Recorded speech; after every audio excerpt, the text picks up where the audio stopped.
Hi hello welcome to Telugu film focus.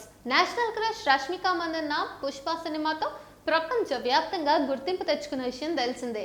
Present ఈ beauty Pushpa 2తో బిజీగా ఉంది. అంతేకాకుండా ప్రస్తుతం భాషతో సంబంధం లేకుండా వరుస సినిమాలు చేస్తూ స్టార్ హీరోయిన్ గా దూసుకుపోతోంది.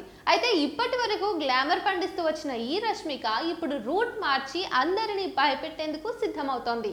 ఈ క్రమంలోనే రష్మిక ఓ హిందీ మూవీకి సైన్ చేసినట్టు తెలుస్తోంది. బాలీవుడ్ స్టార్ హీరో ఆయుష్మాన్ ఖురానాతో వ్యాంపైర్స్ ఆఫ్ విజయనగర్ అనే ఒక సినిమా కోసం జోడీ కట్టేందుకు సిద్ధమవుతోంది. ముంజియా ఫేమ్ ఆదిత్య సర్పోట్ధర్ దర్శకత్వం వహిస్తున్న ఈ సినిమాకి సంబంధించిన షూటింగ్ అక్టోబర్ నుంచి స్టార్ట్ కానున్నట్టు సమాచారం. ఇక తాజా సమాచారం మేరకు vampires of Vijayanagar movie 2 time lines ఆధారంగా ఉండబోతోందట. వీటిలో ఒకటి విజయనగర సామ్రాజ్యంలోని హంపి సిటీ కాగా రెండోది నార్త్ ఇండియాలోని ఓ చిన్న కుగ్రామం అట. ఇందులో రష్మిక డిఫరెంట్ షేడ్స్ ఉన్న పాత్రల్లో కనిపించబోతున్నట్టు B town circle talk. Present ఈ న్యూస్ నెట్టింట వైరల్ అవుతుండగా నేషనల్ క్రష్ ఫ్యాన్స్ అంతా కూడా ఫుల్ ఖుష్ అవుతున్నారు.